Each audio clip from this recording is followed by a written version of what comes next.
चलिए next topic start करते हैं। नेक्स्ट टॉपिक है इल्बर्ट बिल 1884 और वाइट म्यूटिनी बिल 1883।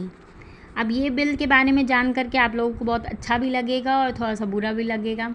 चलिए देखते हैं। अगर आपको मेरी वीडियो पसंद आए तो प्लीज़ लाइक कर दीजिएगा, कमेंट कर दीजिएगा, शेयर कर दीजिएगा और सब्सक्राइब कर लीजिएगा मेरे चैनल को, क्योंकि मेरे अभी सब्सक्राइबर काफ़ी कम हैं। मुझे आप लोगों की हेल्प की रिक्वायरमेंट है और आप लोग हेल्प नहीं करिएगा तो मेरी कौन हेल्प करेगा। तो चलिए, मेरा काम है पढ़ाना, मैं वो करती हूँ और आप लोग का काम है पढ़ करके मुझे हेल्प करने के लिए सब्सक्राइब करना, आप लोग वो करिएगा। चलिए स्टार्ट करते हैं। इल्बर्ट बिल जो है उसको वाइट म्यूटिनी बिल भी कहते हैं। ये बिल बहुत इम्पॉर्टेंट था। इम्पॉर्टेंट इसलिए था क्योंकि इस बिल के बाद इंडियन नेशनल कांग्रेस जो उसका फॉर्मेशन हुआ था, बनी थी इंडियन नेशनल कांग्रेस। तो चलिए देखते हैं। 1883 में वॉइस रॉय जो इंडिया जो थे वो लॉर्ड रिपन थे। ये अच्छे वॉइस रॉय थे इंडियंस के मैटर में थोड़ा सा। चलिए देखते हैं। 1883 से 1884 तक इनका टाइम पीरियड रहा।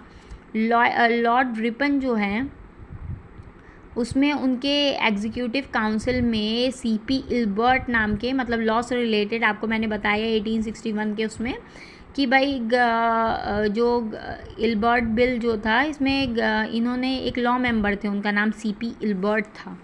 ठीक है। अब सीपी इल्बर्ट ने एक ड्राफ्ट की थी बिल जिसको उनके नाम से ही रखा गया इल्बर्ट बिल। ठीक है।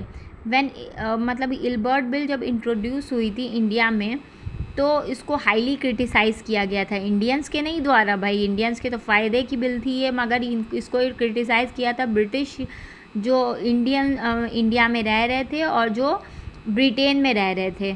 ठीक है। अब ये ऑब्जेक्टिव क्या इल्बर्ट बिल का ये था, भाई रेशियल डिस्क्रिमिनेशन को हटाना जुरिस्डिक्शन से। ठीक है। अब इसमें क्या था कि भाई इंडियन जजेस जो हैं और मजिस्ट्रेट जो हैं वो अब यूरोपियंस जो कन्विक्ट हुए हैं क्रिमिनल केसेस में उनको भी ट्रायल पे वो देख सकते हैं और उनको वो इंडियन जजेस सज़ा दे सकते हैं। भाई अब ये तो इसीलिए क्रिटिसाइज़ किया जा रहा था इस बिल को। अब इससे पहले क्या था, इससे पहले इंडियन जजेस को अलाउ नहीं था यूरोपियंस को जो क्रिमिनल केसेस में कन्विक्ट हुए हैं उनको सज़ा देने को। प्रेसिडेंसी टाउन्स में उनको अलाउ था, जैसे कि बॉम्बे, कैलकाटा, मद्रास, मगर स्मॉल टाउन्स में नहीं था। अब ये देखते हैं क्या था। लॉर्ड रिपन जो है, मैंने आपको बताया भाई ये इंडियंस के मामले में अच्छे थे। उनको ये डिस्क्रिमिनेशन जो हो रही थी वो पसंद नहीं थी, तो लॉर्ड रिपन ने इंट्रोड्यूस किया था इल्बर्ट बिल 1883 में। अब हाँ, उन्होंने ये बोला कि भाई जो ब्रिटिशर्स जो रह रहे हैं इंडिया में और कि यहाँ पे इंडिया में जो रह रहे हैं उन्होंने किसी टाइप का कन्विक्शन किया हुआ है तो भाई उनको सज़ा इंडियन जजेस भी देख सकते हैं, मगर इसके लिए भाई उनको काफ़ी अपोज़ किया गया। इंडिया में जो ब्रिटिशर्स रहते हैं उन्होंने भी अपोज़ किया और बाहर जो ब्रिटिशर्स रह रहे थे उन्होंने भी इल्बर्ट बिल को अपोज़ किया और इसी वजह से लॉर्ड रिपन को ये बिल को वापस लेना पड़ा। 1884 में इल्बर्ट बिल को दोबारा इंट्रोड्यूस किया गया, बट बहुत सारे चेंजेस के साथ। अब ये भाई ब्रिटिशर्स क्यों इतना अपोज कर रहे थे इंडिया में ये इल्बर्ट बिल से रिलेटेड, तो देखते हैं। ब्रिटिश वुमेन इसमें काफ़ी अपोज कौन कर रहे थे, जो ब्रिटिश की वुमेन्स थी वो अपोज कर रही थी। क्या रीज़न था उनके अपोज करने का, वो बोल रहे थे कि हाँ, उन्होंने बोला कि उनका ये माना क्योंकि 1857 का जो रिवोल्ट हुआ था तो काफ़ी सारी ब्रिटिश वुमेन्स ने रेप के केसेस लगाए थे। ठीक है, जिसके लिए उनके ऊपर उनको भी जाना पड़ा। ऑब्वियसली उन्होंने रेप के केस उससे रिलेटेड उनसे भी पूछताछ होगी, तो जिसकी वजह से जो ब्रिटिश वुमेन्स जो थी वो काफ़ी अनकंफर्टेबल फील कर रही थी इंडियन जजेस के सामने जाने के लिए रेप रिलेटेड केसेस में। और दूसरी बात, उनको भरोसा भी नहीं था इंडियन जजेस के ऊपर कि वो उनके वो एक सही जजमेंट देंगे और वो भी ब्रिटिश वुमेन के फेवर में। और इंडियन सिपाहीज अपने लोगों के अगेंस्ट जा कर के। दूसरा ये था, ब्रिटिश वुमेन ने ये भी कहा कि भाई जो इंडियन जजेस जो हैं वो मोस्टली बंगाली हैं, और बंगाली जो मेल्स होते हैं, आदमी होते हैं, वो तो खुद अपनी वाइफ की, अपनी औरतों की इज़्ज़त नहीं करते, तो वो क्या हमें सही डिसीजन दे पाएंगे। ठीक है, उन्होंने ये सबसे बड़ा एलिगेशन लगाया। और उसके बाद जो वहाँ पे भाई जो ब्रिटिश टी मतलब जो बागान के जो मालिक थे, जो ब्रिटिशर्स थे, और इंडिको प्लांटेशन जो करवाए थे बंगाल में, उन्होंने भी इसका अपोज़ किया।